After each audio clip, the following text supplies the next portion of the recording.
B'ezrat Shmaya, vamos a comenzar con leyes de Shabbat. Hablamos la semana pasada, hablamos sobre los tipos de velas con que era conveniente prender.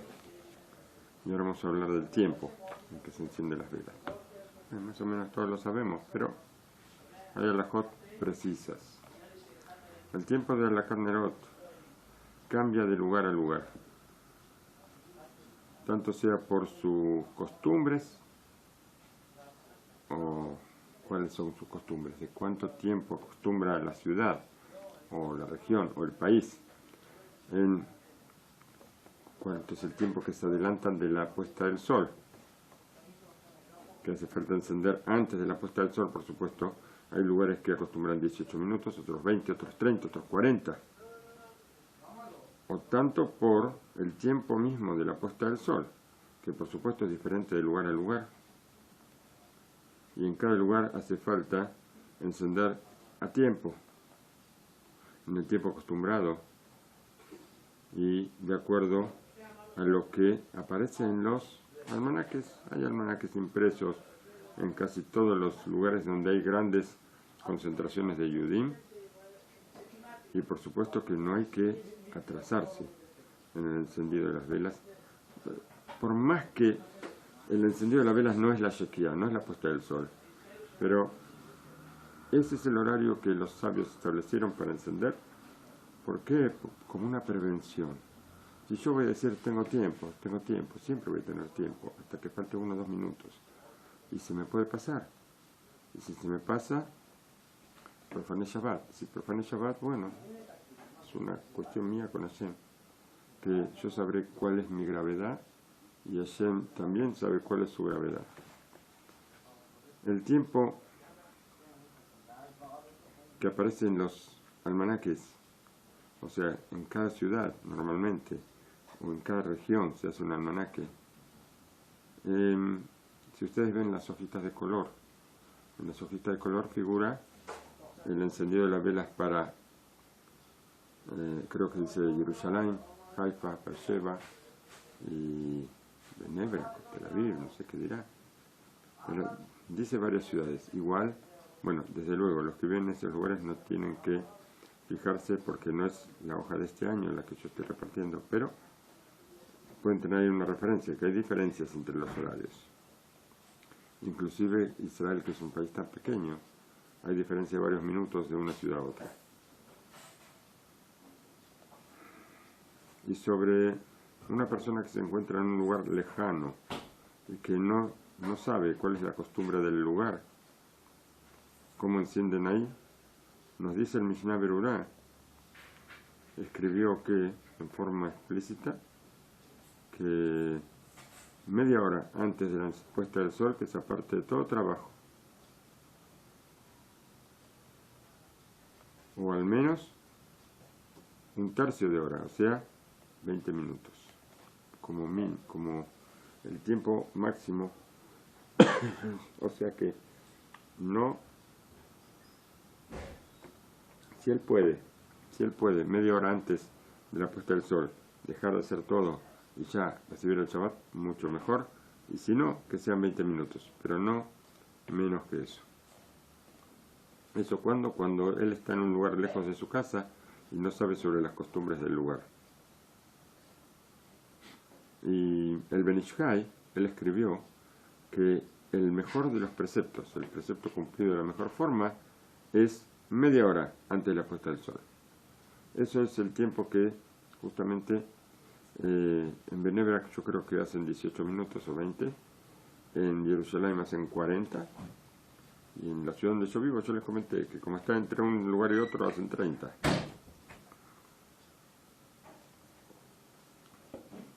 Y es un precepto, o sea, forma parte del precepto es apresurarse, apresurar a toda la gente de la casa a terminar todos los preparativos para poder encender las velas a tiempo.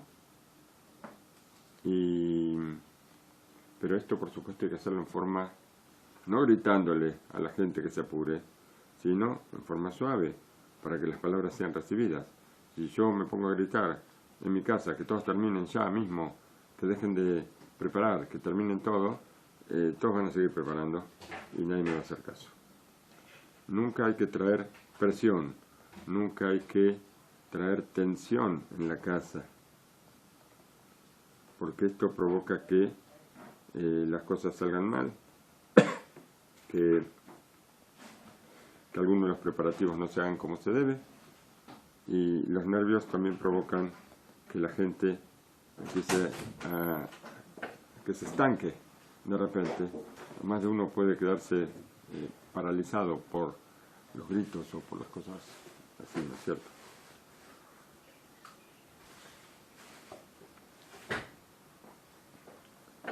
Y todo esto, toda esta presión, todo que uno puede poner en la casa puede provocar que en lugar de cumplir preceptos que profanen el Shabbat y que hagan pecados también.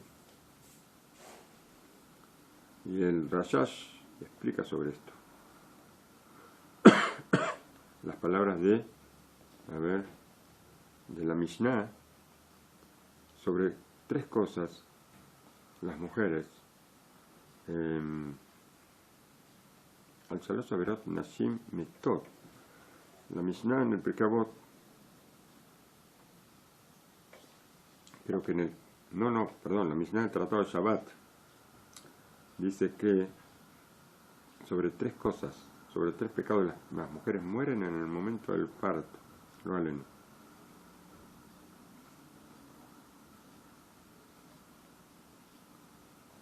Sobre el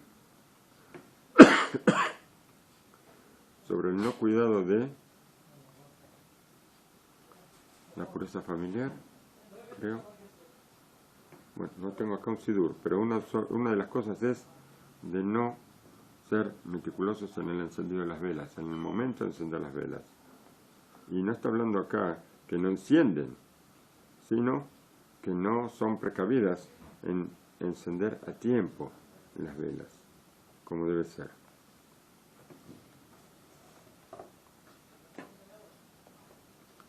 Es necesario ser muy preciso, por prestar mucha atención en encender las velas a tiempo y no esperar hasta el último momento antes del encendido, antes de que se ponga el sol. ¿Por qué? Porque nosotros sospechamos que puede ser que Shema y Taharu ad Seman, uno se está esperando y dice todavía tengo tiempo, puede suceder que llegue el momento ya de la puesta del sol y todavía está encendiendo las velas, y si lo hace en ese momento, Hasu Shalom, está profanando el Shabbat. ¿Y por qué el apuro? ¿Por qué hay que ser tan meticuloso en esto? Porque profanar el Shabbat por distracción, por supuesto que si uno lo hace con intención es mucho peor, pero si uno lo hace por distracción también es malo. La Torah nos pide prestar atención. Una de las grandes cualidades que nuestros sabios nos indican, que la Torah nos pide prestar atención. Esto, estar atentos para el cumplimiento de la Torah. Sobre este tema, en el libro llamado así Hasidim, nos trae un hecho que, Ben Ahad Shemeta, cuenta ahí sobre una mujer no judía que murió y que y acusaron, por supuesto, acusaron a los judíos y que se llamó Tapa Keber Andabe Ambra, así cuentan, Bolam Ajaraite. Cuentan que esta mujer, cuando la pusieron en la tumba, se paró y dijo: estuve en otro mundo y vi a los Yudim en el paraíso, y vi una mujer que conocí, y que su casa estaba al lado de la mía, y que ella estaba sucia con leche. Y le dije: ¿por qué? ¿por qué tú estás distinto de todos los demás? Me dijo que una vez encendió las velas en Shabbat y que todo esto me trajo mucha vergüenza, que la casa de al lado de la mía, a ver, Bait Yad Sheli, que la mano de ella estaba toda manchada con leche. No sabemos esto, lo dijo una persona así, y una persona que no era judía trajo un relato hablando sobre que esta mujer no había prendido las velas de Shabbat a tiempo, o sea que como se cuenta como algo bastante, que es una fuente verdadera que lo trajo todo esto. Una mujer que se retrasa y no enciende las velas de Shabbat a tiempo y ya se puso el sol, o inclusive si ella tiene dudas de si se puso o no el sol, está prohibido para ella encender las velas en este momento. No tiene que prender las velas. Si tiene dudas de si empezó Shabbat o no, mejor que no prenda las velas. Inclusive si ¿qué va a pasar? No encendió las velas, no estamos hablando de épocas en las que hay electricidad. Y ahora por la oscuridad no va a poder comer la comida de Shabbat. Y por supuesto que es un precepto muy importante, la comida de Shabbat y con luz. Pero no puedo hacer yo un pecado para cumplir un precepto. O al revés, cumplir el precepto a cuenta de un pecado. Esto no lo puedo hacer. Y el pecado de encender luz, encender velas en Shabbat, es una prohibición de la Torah. Por eso es preferible que la mitzvah que coma a oscuras antes que profane el Shabbat. Al contrario, la mitzvah va a ser comer a oscuras. Esa va a ser una mitzvah muy grande en esta situación. ¿Por qué? Porque no prendió la luz a pesar de la necesidad. Y cuando el esposo ve que la mujer está como atrancada en los preparativos y que se está retrasando para encender las velas, de manera que puede haber una sospecha de que vaya a encender las velas profanando el Shabbat, es una misión muy grande apurarse y encender, aunque encienda él mismo las velas. ¿Para qué? Para que no haya profanación del Shabbat. Un alumno del Arizal, uno de los grandes alumnos del Arizal, fue llamado Rabbi Abraham Beruchim. Beruchim quiere decir bendecido, pero no era el verdadero apellido de él, sino que fue un sobrenombre que se le pegó a su nombre. ¿Por qué? Porque cerca de la entrada de Shabbat, él acostumbraba a salir por las calles de su ciudad y proclamar en voz alta que se acercaba la hora del encendido de las velas de Shabbat. Y así proclamaba él: Barjú alaner, Barjú alaner. Bendigan a las velas, bendigan a las velas. Y de ese momento le apareció el apodo Beruchim, porque él decía Barjú, Barjú. Rabbi Abraham Beruchim, de los sabios de Sfat, alumno del Arizal, del Ari Kadosh,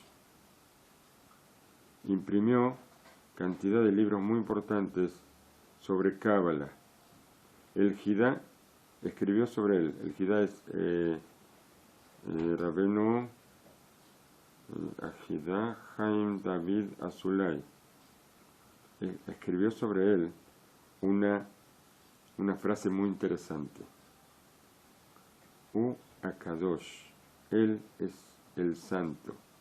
Sherra Shejina Ain Beain, que él vio la divinidad ojo a ojo. Beekis Bekotel Amaraví, y él como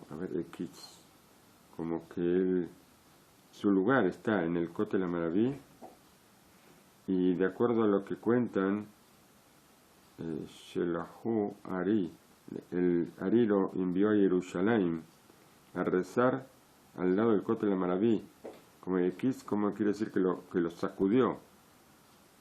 Besham Ra Sura Lebushat Shehorim, y cuando él estaba rezando, vieron él vio una figura vestida con ropas negras, leot, para señalar el duelo que nosotros tenemos sobre los dos Betamigdash que están destruidos. Hablamos también la semana pasada sobre los preparativos para Shabbat. Hablamos sobre el precepto de aumentar al Shabbat.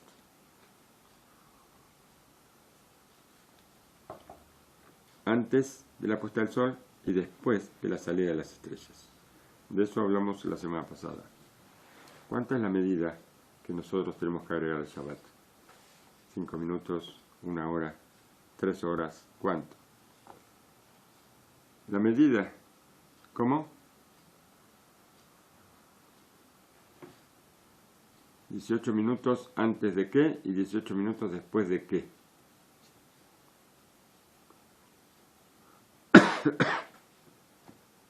$18 minutos después de la salida de las estrellas. La salida de las estrellas es variable de acuerdo a cada lugar. Hay lugares donde hay lugares que entre la puesta del sol y la salida de las estrellas hay 40 minutos y hay lugares que entre la puesta del sol y la salida de las estrellas hay 20 minutos. O sea, aquí en Israel es muy rápido el tiempo entre Ben Hashemashot. Ben Hashemashot. Entre los soles. Pero eso también existe a la mañana también. A la mañana entre el alba y la salida del sol. También. A la mañana, cuando empieza a verse claridad, ya se llama que despuntó el alba. Y cuando el horario para rezar la tefilá midá, es a partir de la salida del sol. No porque sea de día, a las 5 y media de la mañana, no se puede rezar la midá todavía a esa hora, hasta que no sale el sol. Ahí el Ben Hashemashot es mucho más largo entre el alba y la salida del sol. Vamos a ver lo que nos dicen nuestros sabios sobre esto. Yo la verdad que no me acuerdo, alguna vez lo vi. Vamos a ver qué dicen ellos. Sí.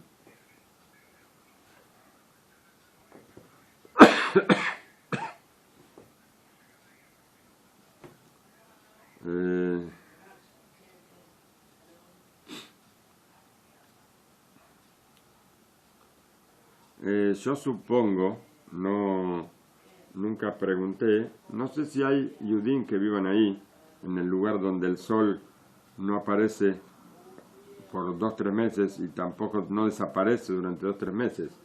No sé si habrá Yudim que cumplen con la Torah en ese lugar. En el sur seguro que no, porque el sur es en plena Antártida que pasa eso. En Ushuaia, ahí en la Argentina, abajo de todo, que es el punto más bajo que hay de los continentes, ahí los días y las noches son comunes. Pero en el norte hay lugares como Alaska y no sé, algunos otros lugares más que puede ver que están muy cerca del Polo Norte, que haya este tipo de comportamiento, tal vez en algunos lugares de Suecia, Noruega, bien al norte. y supongo yo que todo eso debe regirse por la latitud. ¿Sí? Tenemos nosotros longitud de ubicación de la circunferencia a la Tierra, y tenemos longitud, ¿no es cierto? De este a oeste, cada punto tiene una longitud. Yo supongo que se debe utilizar el uso horario de esa latitud y longitud. ¿Cuál es latitud? ¿Cuál es longitud? No me acuerdo. Me parece que la longitud es el uso horario. Habrá que medir el uso horario de ese lugar para determinar cuál es la hora en ese lugar, a pesar de que el sol no cambia, pero es un problema, porque si el sol no cambia, nosotros nos regimos por la salida y puesta del sol. ¿Y qué voy a estar de repente diciendo que es de noche cuando el sol está brillando? No sé, es un problema. Una vez le preguntaron a Rabbi Chaim Kanievsky, le preguntaron si una persona está parada justo en el estrecho de Gibraltar. Ahí esta persona puede bendecir al Yam Gadol, que él vio el mar grande. ¿Por qué? Porque hay una discusión. Si la bendición al mar grande es sobre el Mediterráneo o sobre el Atlántico.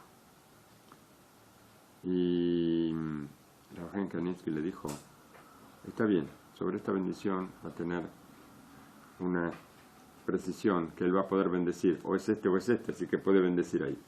Pero va a tener muchísimas dudas más estando en ese lugar. Mejor que estar aquí en Eretz Israel, tener la duda si le podemos decir o no al mar Mediterráneo, le podemos decir la bendición del mar, pero que otras dudas no haya. Eso es lo mejor. Hay cosas que no creo que vivan ahí Yudim, que cumplan con la Torah, porque sería muy complicado y hay que ver la opinión de los grandes sabios. Yo nunca leí sobre ese tema. Bueno, ¿dónde nos quedamos? Dijimos que el lugar, el tiempo que nosotros tenemos que agregar para a Shabbat, eso no está especificado ni en la Torah ni tampoco en el Talmud. Lo que sí aparece en los Tosafot, aparece un tiempo. Los Tosafot son, en el Talmud tenemos el texto del Talmud, hacia adentro del libro tenemos Rashi y hacia afuera los Tosafot, que son los nietos de Rashi. Y los Tosafot sí mencionaron algo sobre esto, pero hace falta saber algo más, no alcanza con lo que ellos dijeron. La persona que es estricta sobre sí mismo y que se aparta de sus trabajos media hora antes de la puesta del sol, o por lo menos 20 minutos, dichoso será él y va a estar de acuerdo con todas las opiniones de nuestros sabios. Nos dice el Sharat Siun, que es un comentario sobre el Mishnah Berurah, nos aparece ahí que de esto que sale, que la opinión de Rabbi Eliezer Mimins, que la medida de Ben Shemashot es 3/4 de milla antes de la puesta del sol. 3/4 de mil es una medida de la Gemara que es prácticamente, es casi como una milla de la medida de longitud, y que inclusive se puede llegar a decir que es un tiempo de caminata de 24 minutos. El tiempo de la entrada de Shabbat cambia, como dijimos, de Shabbat en Shabbat. Hay países, como los que están en Ecuador, por ejemplo, que prácticamente no hay ningún cambio, casi todo el año se mantiene muy parecido el horario de la puesta del sol. Pero hay países como Eretz Israel, que el horario cambia mucho, todo de acuerdo al lugar donde estamos. Cuanto más nos alejamos del Ecuador, entonces las diferencias son mayores. Y por supuesto todo esto depende de la puesta del sol. Y de la misma forma, todos estos tiempos cambian de lugar en lugar y hay que revisar esto en un almanaque que esté bien impreso por personas responsables. Los tiempos, hay otros tiempos que, bueno, para hablar sobre estos tiempos tendremos que explicar qué son estos tiempos. Hay un tiempo que se llama Peleg Minjá. Esto se podría, se puede llegar a recibir el Shabbat en ese tiempo. Normalmente ese tiempo es 1:15 antes de la puesta del sol, pero 1:15 no de reloj, sino 1:15 respecto a que el día tenga 12 horas. Es una cuenta un poco más complicada, no los voy a meter en eso ahora, pero antes de eso, si la persona recibió el Shabbat, es como que no hizo nada. Así dicen nuestros sabios. Yo agarro y digo, 2 horas antes de la puesta del sol, recibo el Shabbat. No hizo absolutamente nada, y después, si no lo recibe en otro momento, lo tendrá que recibir en forma automática cuando llegue el tiempo de recibir. Bueno, acá explica lo que es Pelega Minjá, pero eso no lo quiero hablar ahora para no complicarlos. El agregado de Shabbat, que se agrega en la entrada de Shabbat, esto se puede hacer con la boca. Por ejemplo, o cuando bendigo las velas, doy la bendición a las velas, o decir, de este momento recibo el Shabbat. Decirlo directamente, yo recibo sobre mí el Shabbat en este momento como agregado de Shabbat. Así trae el Shulchan Aruch y el Mishnah Berurah. Y hay quienes dicen que solamente con el corazón, pensarlo nada más, que con eso alcanza. Que uno recibe en su corazón, en este tiempo, en este tiempo como agregado para el Shabbat. También esto se considera haberlo recibido. Así trae también el Mishnah Berurah, que nos explica que el Ramá, sobre el tema de recibir un ayuno en la víspera del día anterior o en la víspera de Yom Kippurim, escribió que esto que no alcanza con recibirlo con el corazón, y así escribió el Ramá diciendo también sobre el tema de recibir un ayuno en la víspera de Tisha B'Av. Y ahí trajo el Mishnah Berurah que las palabras del Bach y del Gaón de Vilna, que se inclinaron que recibir con el corazón un determinado acontecimiento, determinada cosa, sirve. Antes de que sea la puesta del sol, cuando nosotros cantamos en la sinagoga, cantamos Lejadodi, y decimos voy calá, pero esto más que nada es para los sefaradim, me parece. No sefaradim. No, todos lo hacen. A ver, cuando decimos voy calá, se señala hacia un lado y hacia el otro. O cuando nosotros decimos Mismor Shel Leyom Shabbat, el Salmo 92, que se lee en el Betagneses al comienzo de la recepción del Shabbat, la Kabbalat Shabbat. Esto es la recepción del Shabbat para los que están en la sinagoga. Normalmente esto se dice antes de la puesta del sol. Benesarim Behol Amelajot, por supuesto, si hay gente que no está en la sinagoga todavía, que no llegó. En el momento en que en la sinagoga se lee el Mismor Shir, todos tienen que terminar, está prohibido ya seguir haciendo trabajos. De la misma forma, en el lugar donde se reza la oración de Arbit antes de la puesta del sol, hay lugares que rezan Minjá muy temprano y rezan Arbit antes de la puesta del sol todavía. Es una discusión que aparece en la Gemara en el Tratado de Brajot, donde creo que Rabbi Yoshua dice que se puede rezar Minjá no hasta la puesta del sol, sino hasta 1h15 antes de la puesta del sol. Y en ese caso ya se podría rezar Arbit enseguida después, aunque todavía el sol no se puso. Hay quien discute y dice, no, pero ¿cómo voy a rezar Arbit si todavía yo estoy viendo el sol? Pero, bueno, discuten entre los dos y la Gemara termina diciendo que si uno quiere hacer como dice uno que haga, si uno quiere decir como hace el otro que haga, y los dos están bien, los dos son la palabra de Hashem, y entonces hay gente que hace Arbit más temprano, porque a esa hora ya no pueden hacer Minjá. ¿Qué pasa con ellos? En los lugares donde hacen tefilá Arbit antes de la puesta del sol, enseguida cuando que Sheonim Kabbalat Barajú, acá el Barajú, cuando la congregación contesta Barajú en Arbit, esto ya es como recibir el Shabbat en forma explícita. Decimos que es antes de la puesta del sol en la tefilá de Arbit, entonces en el momento que ya comienzan la tefilá de Arbit, ya dejan de hacer todo tipo de trabajos.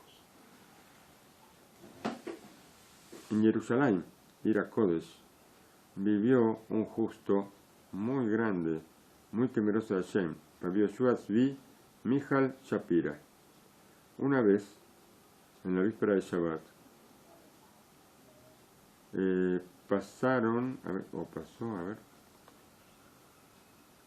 cuando pasaba al lado de la casa de su hijo, Rabbi Ben Zion, Bederech Alijá, cuando él iba hacia el Betagneset, Nojeach Lirot, ¿qué vio? Vio que el vecino del hijo de él estaba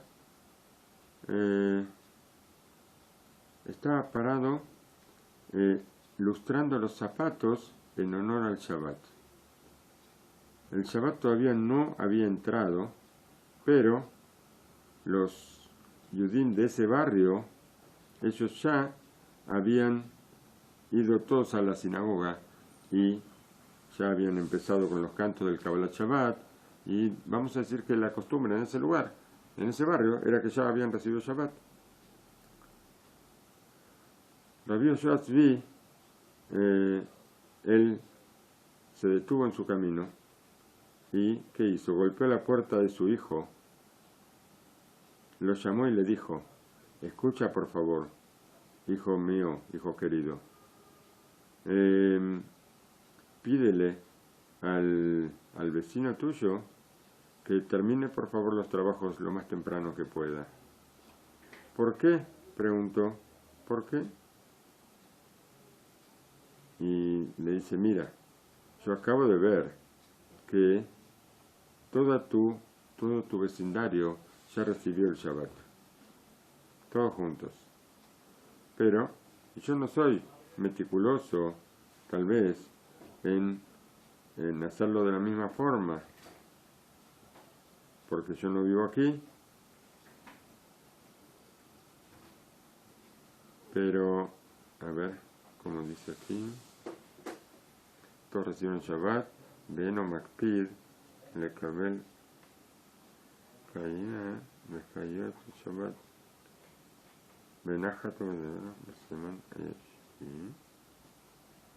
כי אם תמשיך לדור בשכונתו, לבסוף יתקלקל ותלמד ממסר. Le dice el padre: yo tengo una sospecha.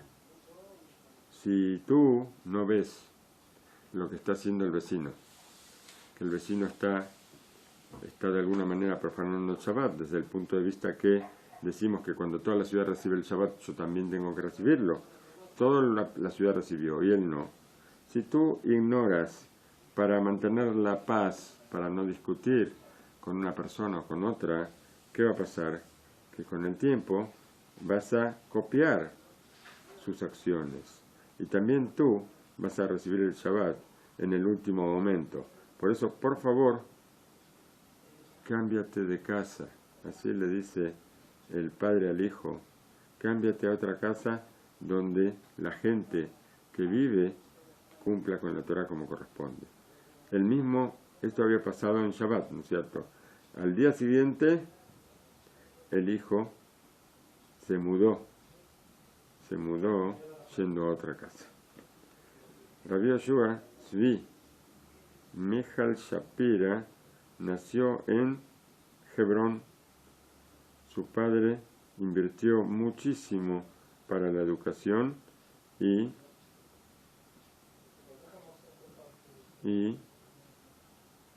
en especial para que estudie en Jerusalén. La ocupación en la Torá, su concentración tan grande que no pasaba una noche sin Arichat Tikkun Hatzot, sin leer el Tikkun Hatzot, que es una tefila que se lee por supuesto a la medianoche, y también sin escribir algo en nombre de lo que había descubierto en todo su estudio. Escribió muchos libros llamados Sion Sitza Kodesh y muchos otros libros también sagrados, y falleció en Jerusalén, Yud Bet Elul, Taf Resh, Samach Bab. Hace unos 120 años aproximadamente falleció. Yo no sé si lo que leímos sobre encendido de velas, si yo tenía que decir algo, ¿lo dije o no lo dije? Lo que está escrito aquí, déjame ver.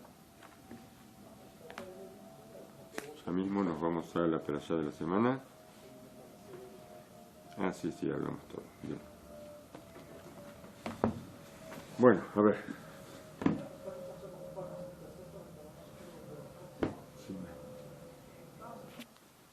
Está escrito en la perashá el segundo versículo. El primero es Vaikra Hashem el Moshe. No me acuerdo, Lemor, algo así. A ver. Nunca tengo el Humash al lado mío. ¿Cómo puede ser?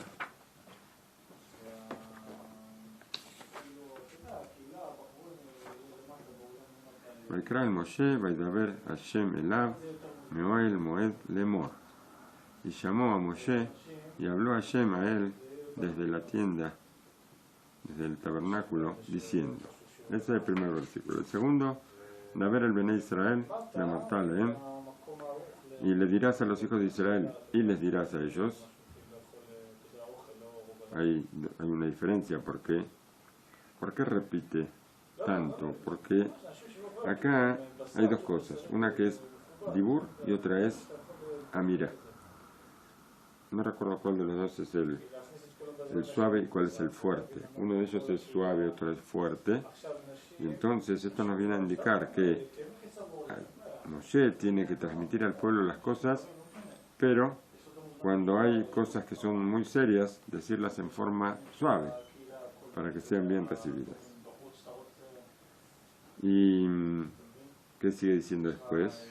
Le dirás a ellos, Adam ki yakrib mikem korban lashem. La persona que trae, que acerca un sacrificio de él, un sacrificio para Hashem, de los animales, de las vacas, de las ovejas, acercará su sacrificio. Y el Siftei Cohen, así nos dice Rabbi Rubén Karanisten, él, en su explicación sobre el Humash, él escribe palabras de fortalecimiento con este versículo. ¿Por qué? Palabras que no es la explicación sencilla, sino que viene a través de señales. Y así dijo, así escribió. Adam ki yakrib mikem, la persona que acerca de él, acerca la ofrenda, que es de él. ¿Qué significa de él? De su interior. Esto es lo que significa que la ofrenda tiene que ser de él, de su interior, porque cuando lo haga de esta forma, esto va a ser una ofrenda para Hashem. Pero si él no lo hace de su interior, sino que lo hace de los animales, de las vacas y de las ovejas, entonces no va a ser de él, no va a ser de su interior. Entonces que traiga, que acerque su ofrenda y nada más. Pero no es un corbán especial para Hashem, no es un sacrificio especial para Hashem. Hashem quiere que uno se entregue, quiere que nosotros nos entreguemos, así como cuando se acercaban las ofrendas, al animal se lo degollaba, a cambio de que me tenían que haber degollado a mí tal vez. Ahora, Hashem pide que el sacrificio uno lo traiga de él, que lo traiga de su interior. Y todo esto que dice el Siftei Cohen sobre los sacrificios que se acercaban en el Bet HaMikdash, está todo muy bonito, pero ¿ahora qué? ¿Qué pasa ahora que no tenemos Bet HaMikdash? A ver, empecemos a participar.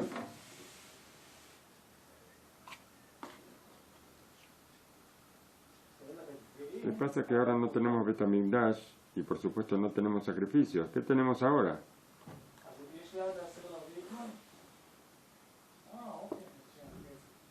Muy bien, Kol HaKavod, las plegarias, los rezos, muy bien. Toda la tefilá que compuso la Anshe Knesset HaGedolá, la gente de la Gran Asamblea, que la compuso con Ruach HaKodesh, esto es lo que reemplaza a los sacrificios, que no los tenemos. ¿Y qué nos viene a enseñar todo esto? ¿Qué nos viene a enseñar? Que si en el tiempo del Bet HaMikdash había que entregar los sacrificios como parte de uno, ahora no tenemos sacrificios, tenemos tefilot, y la tefilá está en lugar de las ofrendas, y todos queremos que nuestras oraciones sean escuchadas, que sean una ofrenda para Hashem, que sea bien recibida, con aroma agradable, como dice la Torá. Entonces, cuando la tefilá es un ejemplo del sacrificio, y nosotros, está dicho sobre la tefilá, varias leyes que tienen que ver no con la tefilá, sino que tienen que ver con el sacrificio, porque si viene a reemplazar al sacrificio, ahora hay una comparación, y una comparación en las leyes, que el sacrificio tiene cierta ley, la tefilá también tiene cierta ley. Una de ellas, por ejemplo, que en el sacrificio el pensamiento puede anular al sacrificio. O sea, no lo va a anular, el animal va a morir, pero va a morir en forma inútil. ¿Por qué? Porque si yo estoy trayendo un sacrificio de lo que sea y pienso en otro sacrificio, yo provoqué que ese sacrificio no sea recibido. Y por supuesto lo mismo pasa con la tefilá. El pensamiento puede estropear toda mi tefilá.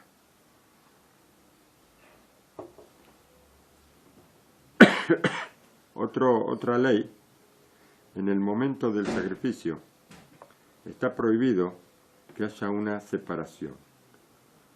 Separación, supongo que debe estar hablando aquí de la separación entre el cuchillo y la piel del animal, que hay que degollarlo en el sacrificio. Lo mismo pasa con la tefilá. No hacemos tefilá con cuchillos, no hay que degollar a nadie, pero en la tefilá, la halajá en el Shulchan Aruch nos dice que en forma premeditada, o sea, puede ser que si no consigo el lugar para hacerlo de esa forma, entonces que no lo haga así, pero tengo que tratar de rezar frente a una pared, sin ninguna separación con la pared. No me tengo que tirar arriba de la pared, pero, digamos, estar frente a la pared, cierta distancia, unos centímetros, y rezar así. ¿Para qué? Para no distraerme con nada. Si yo rezo y tengo todo el salón de mi casa delante mío, entonces me pongo a mirar, que tal vez, mira, a ver, mientras estoy rezando, que la cortina tiene un agujerito y que hay que arreglarlo, y que la ventana no cierra bien, y que esa puerta, y que esa silla, y que esa... Y entonces, en lugar de hacer tefilá, estoy decorando la casa. Y así dicen nuestros sabios, que las mejores ideas surgen en el momento de tefilá. ¿Por qué? Porque el instinto del mal se ocupa de que nosotros no nos concentremos. Se preocupa porque no nos concentremos.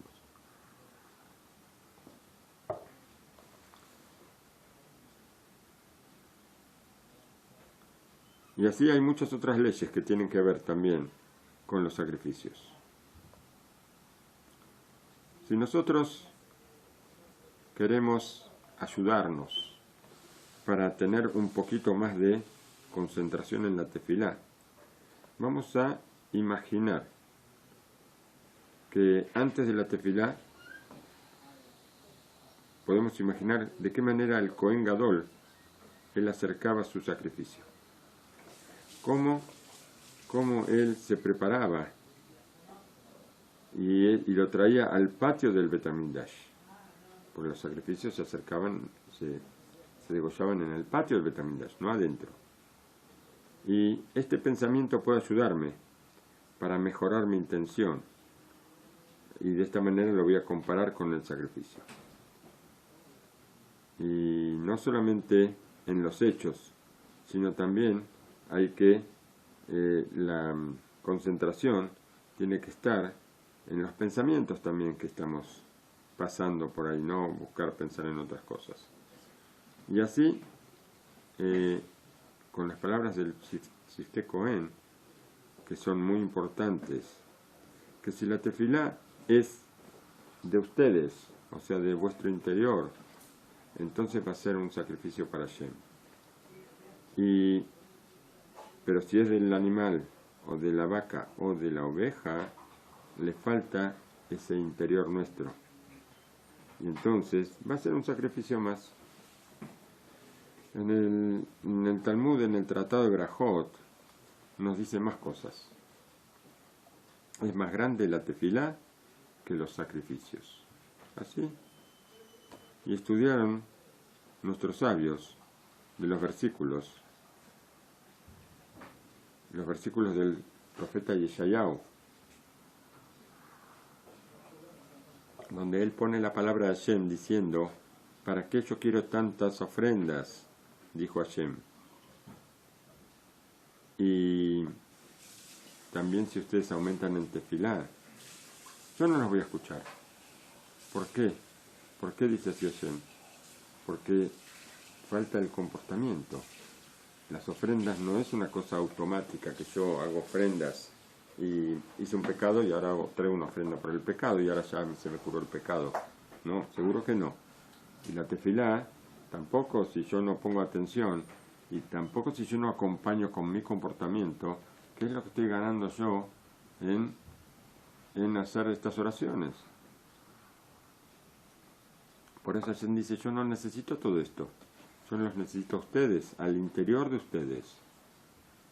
Y no solamente esto, que Hashem no quiere los sacrificios, sino que inclusive la tefilá, vemos que dice, y la tefilá es mucho más grande que los sacrificios, y sin embargo dice que yo no la voy a escuchar. El Shulchan Aruch compara la tefilá con los sacrificios. Nuestros sabios dicen que está dicho más que los sacrificios. Entonces, ¿qué significa más? A ver, antes como dijimos, Gedolat tefilá yoter. Dijimos, la tefilá es más grande que las ofrendas. Y acá que dice, yoter, que la tefilá es más. No que es más grande, que es más que los sacrificios. Bueno, no entendemos mucho lo que es la gramática de hebreo.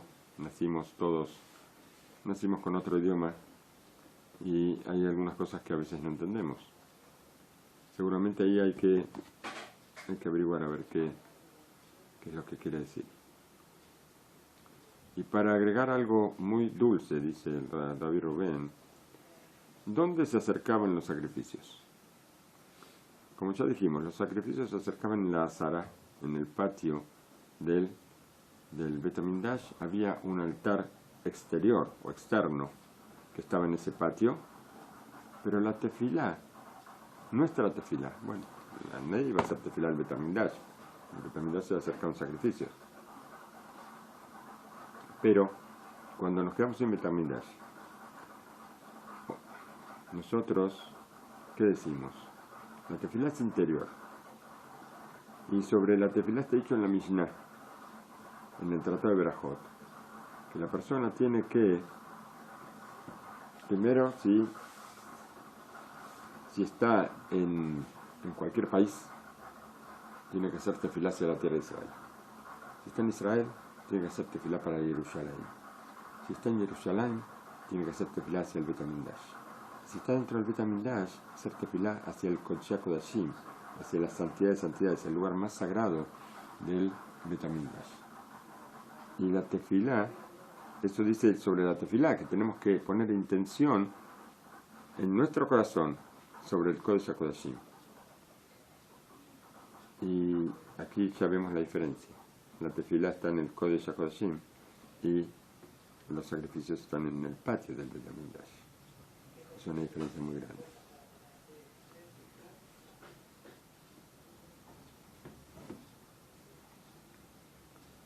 Quiere decir que la tefilá llega a un lugar más profundo, mucho más que el patio del Bet HaMikdash. Llega hasta el interior del santuario, donde el Cohen podía entrar una vez al año, nada más en las tefilás de las oraciones de Yom Kippur. Ahí nosotros ponemos todas nuestras tefilot. Y entonces tenemos que poner en nuestro corazón que nuestra intención tiene que ver con lo más santo, con lo más sagrado. Antes, frente a Akadosh Baruj Hu. Y la Torá, por supuesto, la Torá no son cuentitos. La Torá, cuando la Torá nos dice algo, o la Guemará nos dice algo. Esto encierra una enseñanza, encierra un reproche. Es un consejo tal vez, o una alajá. No son cuentitos para después escribir una frase que yo la leo y que diga, ¡ay, qué bonita que está! No son. Esto es para servir a Hashem con todo nuestro corazón. Y dijeron nuestros sabios en el Tratado de Berajot, ¿cuál es el trabajo del corazón? La tefila. En la primera perashá de la Torá, en Bereshit, la Torá nos cuenta sobre Caín y Abel que trajeron sacrificios. ¿Alguien se acuerda de esto? Sí, se acuerdan, muy bien. Bueno, por lo menos los que tienen la cámara abierta mueven la cabeza, muy bien. Bien. Pero está escrito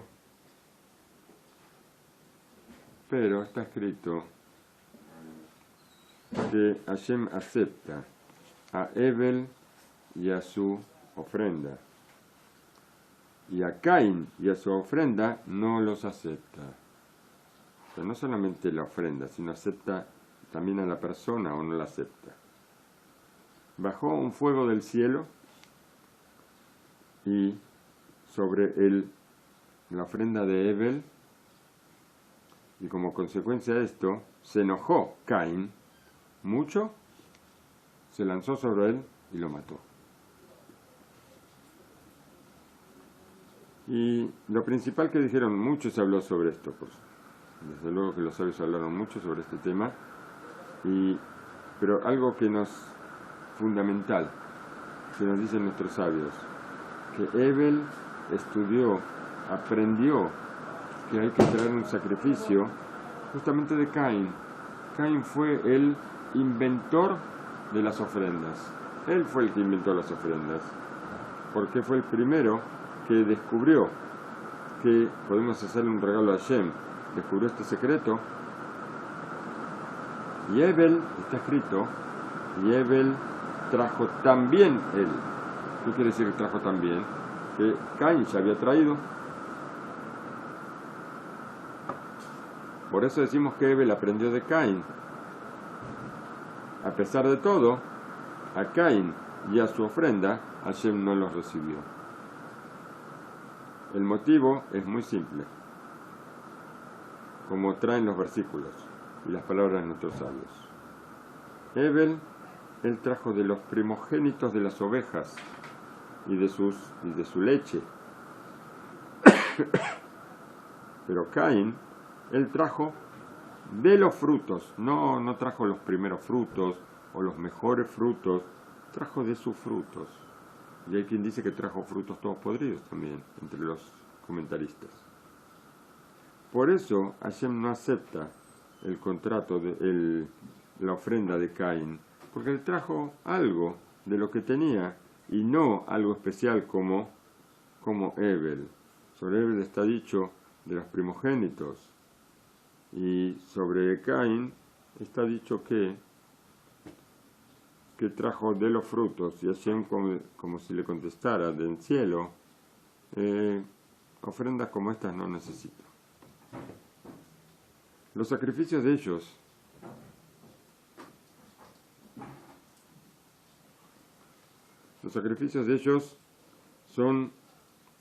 salieron del interior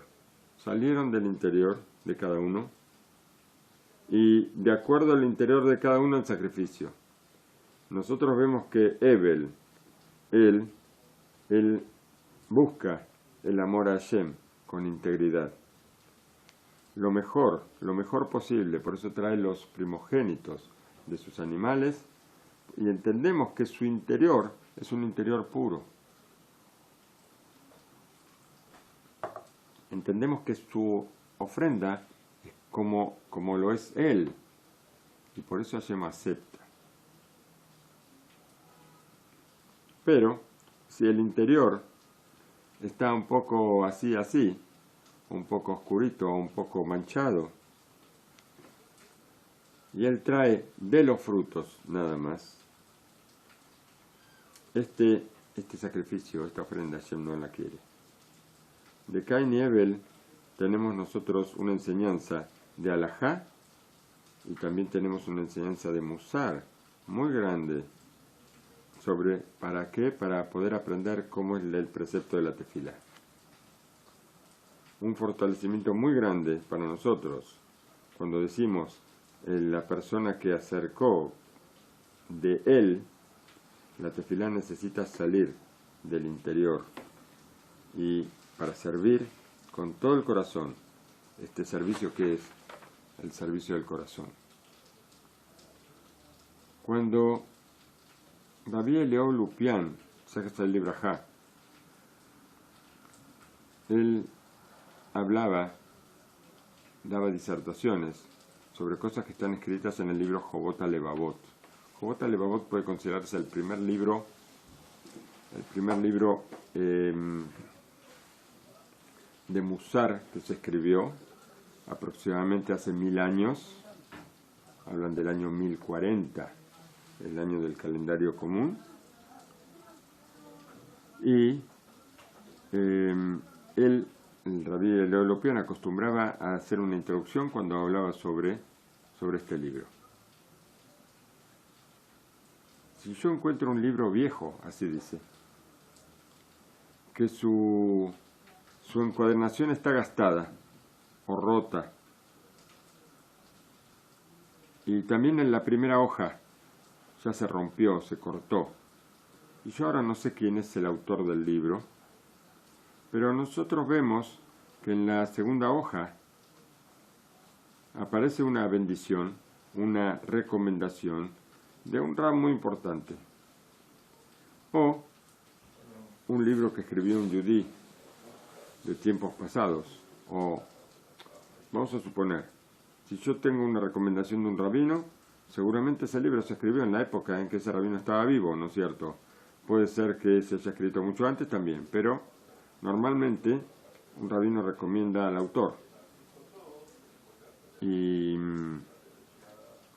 aunque yo no sepa quién es el autor, pero tengo una recomendación de un rabino muy importante, es algo muy especial, y entonces puede llegar a ser interesante quién es el autor del libro. ¿Y qué va a pasar si yo, por ejemplo, abro un libro y encuentro la recomendación del rabino más grande de todos los tiempos? Ahí no me interesa saber quién es el autor. ¿Por qué? Porque la recomendación de este rabino más grande se llama una recomendación, se llama, yo puedo apoyarme en esa recomendación. ¿Y qué va a pasar? Así nos dice Rabbi Eliyahu Lupian. ¿Quién es el que recomienda al libro Jobot HaLevavot? ¿Quién lo recomienda?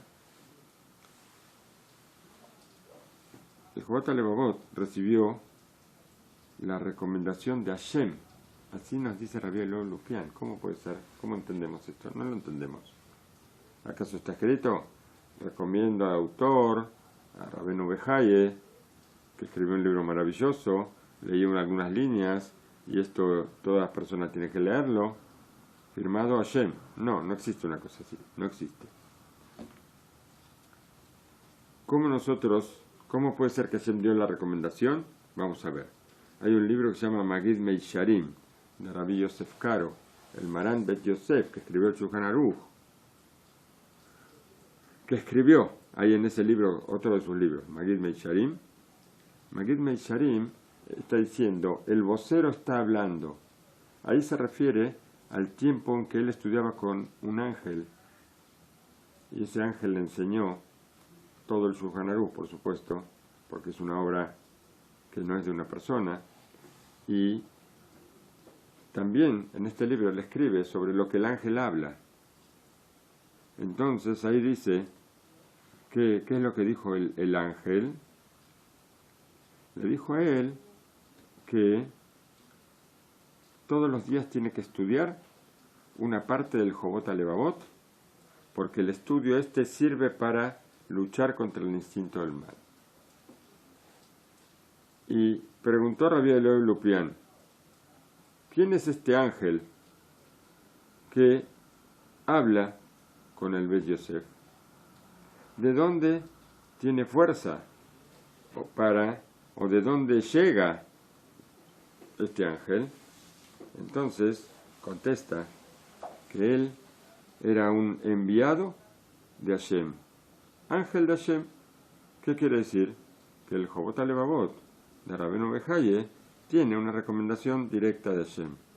Y si nosotros